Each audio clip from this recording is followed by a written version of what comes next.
Je regrette d'avoir donné naissance. Je veux partager mes regrets et admettre que j'ai regretté ma décision d'avoir un bébé. Je ne cherche pas à être compris ou à espérer être compris, je veux juste le dire à voix haute. Comme tu le sais, tu ne peux pas parler à ta famille et à tes amis. J'ai des enfants pendant.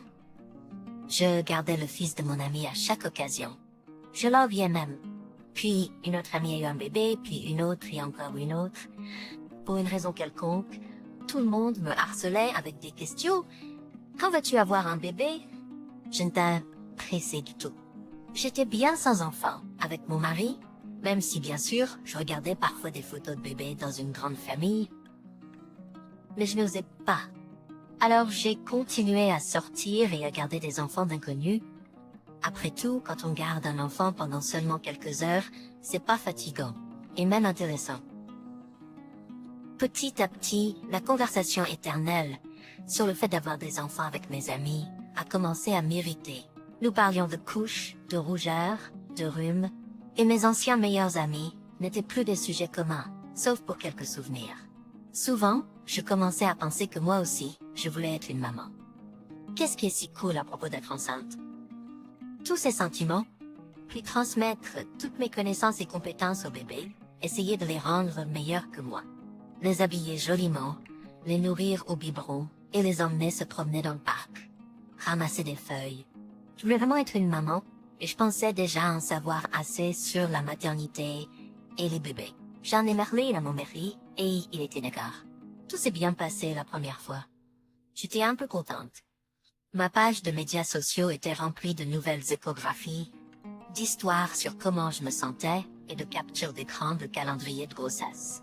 Au début, j'ai souffert de graves nausées et j'avais constamment envie de pleurer, ce que j'ai fait. Ensuite, j'étais dégoûtée par les mouvements du bébé dans mon ventre. J'en avais même des frissons et je changeais instantanément d'expression. Je ne sais pas comment l'expliquer. Je rejetais de toutes mes forces ce qui grandissait en moi. Mon état était extrêmement désagréable pour moi. C'était la grossesse qui m'énervait. Je n'y trouvais pas une seule chose de beau que mes amis m'avaient si coloré. Plus la date de l'accouchement approchait, plus les enfants m'énervaient. Tous sans exception, surtout les plus petits, qui étaient de mauvaise humeur et intrusifs. Il se trouve que mon mari et moi devions vivre chez ses parents, où sa sœur a accouché il n'y a pas si longtemps. Oh mon Dieu, le bébé hurlait jour et nuit, et tout le monde le gâtait avec des pleurnicheries ennuyeuses. Les grands-parents adoraient simplement le petit morveux, qui en profitait et demandait de l'attention tout le temps. Quand j'étais je pensais en fait à des moyens de donner une raclée à mon nouveau neveu quand il commencerait à crier. Mais quand j'ai accouché, c'était l'enfer. L'enfer pendant les 2 premiers mois. J'avais des problèmes d'allaitement, puis j'ai attrapé un rhume, et ensuite ma fille est tombée malade aussi, et elle criait tout le temps. Nous sommes allés chez des neurologues avec une suspicion d'augmentation de la pression crânienne chez l'enfant en raison de crises constantes, mais personne n'a rien trouvé. Il n'y avait aucun repos jour et nuit. Ma vie entière a changé en un clin d'œil après l'arrivée du bébé. Je n'avais pas de temps pour quoi que ce soit. Je ne me sentais pas du tout moi-même un âme. J'ai eu une terrible dépression postpartum et j'ai même voulu jeter le bébé. Plus d'une fois, je lui ai levé la main et crié. J'ai regretté d'avoir mon propre bébé.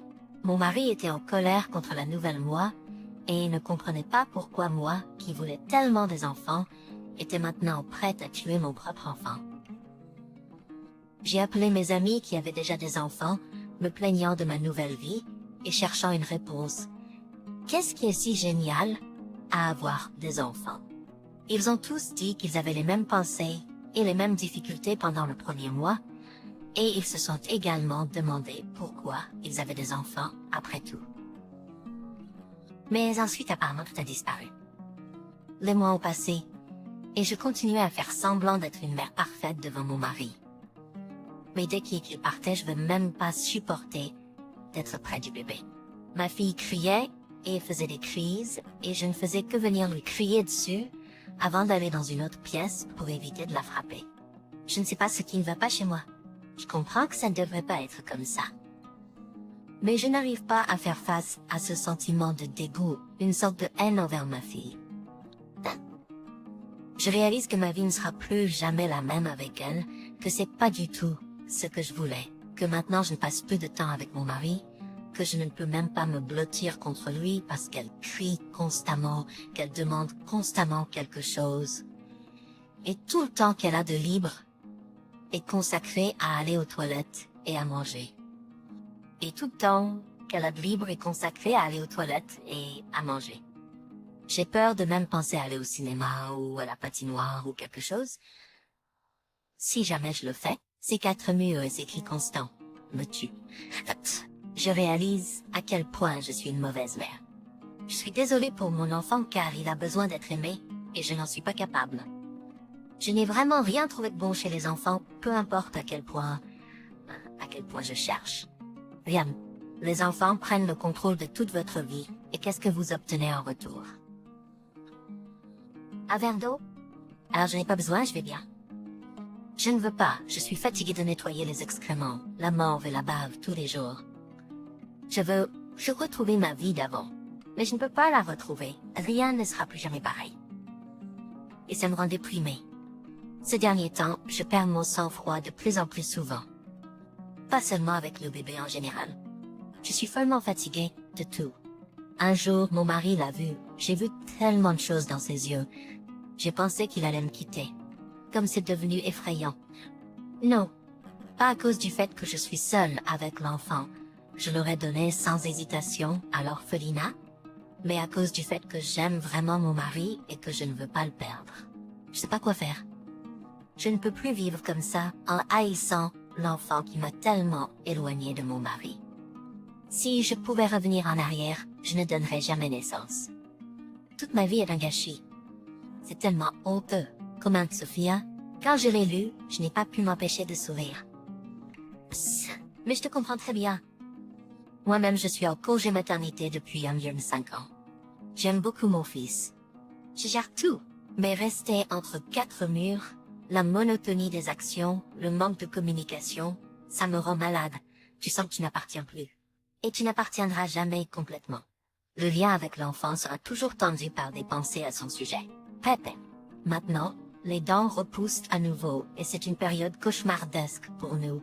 Car mon fils réagit avec des crises de colère en criant à tous les irritants et ainsi toute la journée. Il a aussi de la fièvre. Je sais que ça passera, je dois être patiente, mais parfois j'ai envie de crier en réponse aux cris. Moi aussi. Alors je m'excuse si je crie soudainement. Ce n'est pas bien. Le bébé continuera à crier, sentant ton humeur. Je suis aussi familière avec la dépression postpartum, mais pour moi c'était exprimé par une anxiété constante, je ne pouvais pas me détendre intérieurement. D'ailleurs, mon fils a aussi beaucoup pleuré pendant les premiers mois, il ne dormait que dans mes bras pendant la journée, la nuit, c'était normal. Nous l'avons emmené chez un chiropracteur, il a réparé son traumatisme cervical, réparé les vertèbres, amélioré la circulation sanguine, le problème d'estomac, et nous avons commencé à mieux dormir. Tu n'as pas besoin de garder tes soucis à l'intérieur et d'essayer de faire semblant d'être une bonne mère devant ton mari. Partage avec lui, ça ira mieux. Oui, c'est difficile pour un homme de comprendre nos soucis, ce que c'est quand le fond hormonal change radicalement, mais c'est quand même un homme proche de toi. Il a besoin de savoir ce qui se passe avec toi pour pouvoir t'aider. Moi, par exemple, je partage avec mon mari. Je ne cache jamais le fait que je suis agacée par quelque chose. L'irritation envers un enfant, franchement, est vécue par presque tous les parents, à certains moments de la vie, à un degré ou à un autre. Certains sont agacés par les cris d'un bébé, d'autres par un fils ou une fille adolescent qui commence à être impoli ou à fumer. Ça veut pas dire que tu n'aimes pas l'enfant ou que tu es une mauvaise mère. C'est juste tes sentiments, ta fatigue. Tu es humaine aussi. Tu as aussi besoin de te reposer d'une manière ou d'une autre. Si tu peux, fais en sorte que ton mari ou quelqu'un de la famille s'occupe de l'enfant, au moins pendant un jour de congé, et que tu puisses pendant ce temps aller au cinéma, faire du shopping, chez le coiffeur ou au gymnase. Ça devrait être une règle. Maman a besoin de repos car l'enfant n'a pas besoin d'une femme grincheuse, mais d'une femme heureuse. Prenez courage dans le fait que ça passera. L'enfant grandit vite. Comme les enfants grandissent vite, ils commenceront à marcher, à parler et à devenir plus intéressants et matures. Toi et ton mari devez reconsidérer votre mode de vie pour pouvoir vous reposer. Mes connaissances ont réussi à aller en Thaïlande avec leurs enfants âgés d'1 à 3 ans, y vivre pendant 1 mois et profiter de la vie. Certaines personnes font du shopping, visitent des musées et des expositions avec leur bébé en écharpe. Une connaissance a laissé son bébé avec sa grand-mère pendant 1 semaine et est partie en Turquie pour se calmer les nerfs. Chaque week-end, sa grand-mère emmène également sa fille chez elle pour que la connaissance et son mari puissent passer du temps ensemble. On ne peut pas revenir en arrière et on ne peut pas mettre sa fille dans un orphelinat.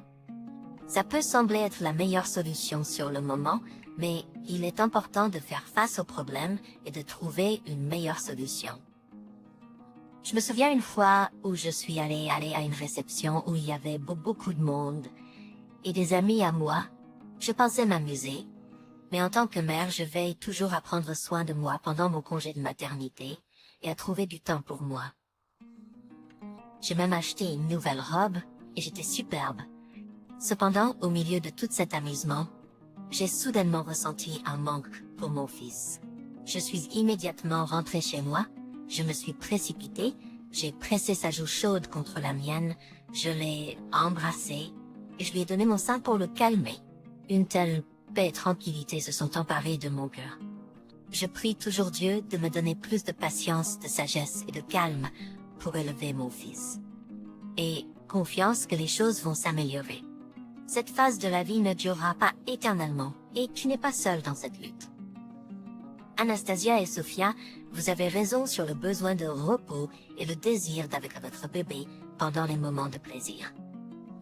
D'ailleurs, parfois nous avons besoin de nous éloigner de nos enfants et de nos maisons pour vraiment comprendre combien nous les aimons. En tant que mère, je comprends les limites financières qui peuvent nous empêcher de partir en voyage extravagant, comme en Turquie. Nous pouvons aussi nous fatiguer de visiter des musées, des galeries et des cinémas avec nos enfants, et ce n'est pas toujours faisable de les traîner partout. Ils peuvent avoir besoin d'aller dans des endroits comme des parcs d'attractions qui peuvent être coûteux et épuisants pour nous aussi. Donc, il arrive souvent que nous restions à la maison, où la société ne nous voit pas, ou que nous sortions avec des amis dans un café, où nous pensons pouvoir nous détendre pendant quelques heures, mais ensuite, c'est de retour à la même routine de s'occuper de notre enfant.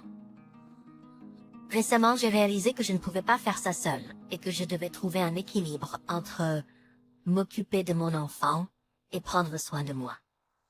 Je ne peux pas m'habituer au fait que c'est pour la vie. Maintenant, je réalise que je ne me suis jamais sentie aussi libre.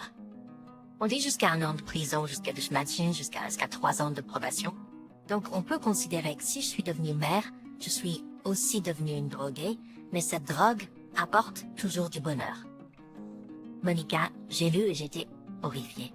Tu dis que tu passes tout ton temps sur tes enfants et que tu n'obtiens rien en retour. Ce n'est pas vrai. En retour, un enfant apporte du bonheur et quand il te serre dans leurs bras, c'est un sentiment indescriptible. Contrairement à toi, j'ai accouché sans mari et c'était beaucoup plus dur pour moi, physiquement, financièrement et mentalement. J'ai pris 36 kilos pendant ma grossesse et ça n'a pas rendu les choses plus faciles. Mais je n'ai jamais regretté d'avoir un bébé, même si ce n'était pas prévu. J'étais en congé de maternité pendant 1 an, juste 4 murs et rien de plus. Et maintenant, j'ai un travail. Et je fais face à toutes les difficultés, toute seule. En tant que mère, je ne peux pas du tout te comprendre, Nathalie. Ça peut sembler terrible, mais je te comprends très bien. Je suis mère de 3 garçons et j'ai eu des pensées similaires. Après mon premier enfant, que j'ai eu à 20 ans, je me suis grondée avec ces mêmes mots. Pendant environ 1 an, j'ai été hantée par de très mauvaises pensées. Mais ensuite, j'ai lâché prise, je suis devenue heureuse avec mon fils. Je suis allée travailler et la vie a commencé à avoir de nouvelles couleurs. Nous n'avions pas prévu d'avoir un 2e fils. Ça s'est juste produit. Et là encore, je suis tombée dans une profonde dépression, me demandant ce que je pensais. Mon fils aîné est maintenant indépendant et je suis fière de lui. Il y a eu des moments où mon deuxième fils m'énervait tellement que j'ai perdu le contrôle et je l'ai blessé, mais ensuite j'ai pleuré avec lui et je lui ai demandé pardon. Il m'a pardonné, il n'était qu'un enfant et personne n'était plus cher pour lui que sa mère. J'ai appris à gérer mon agressivité des années plus tard. Quand j'ai eu mon troisième enfant, je le voulais honnêtement du fond du cœur. Je l'ai juste trouvé et je le voulais, c'est tout. Ce que je veux dire, c'est que j'ai peut-être encore des moments où je suis une mère folle. Mais tout le monde passe par là. Je n'arrive pas à imaginer la vie sans mes enfants. Sans eux, imagine la vie. Alors auteur, sois patiente. Peut-être que tu n'as pas encore éveillé ton instinct maternel. Sur Inside Scra, seuls les hommes ont l'impression que les femmes sont plus importantes que les enfants. Il y a des hommes qui feraient n'importe quoi pour leur progéniture sans hésitation. Alors, tu ne peux plus t'empêcher d'aimer le fruit de vos efforts communs.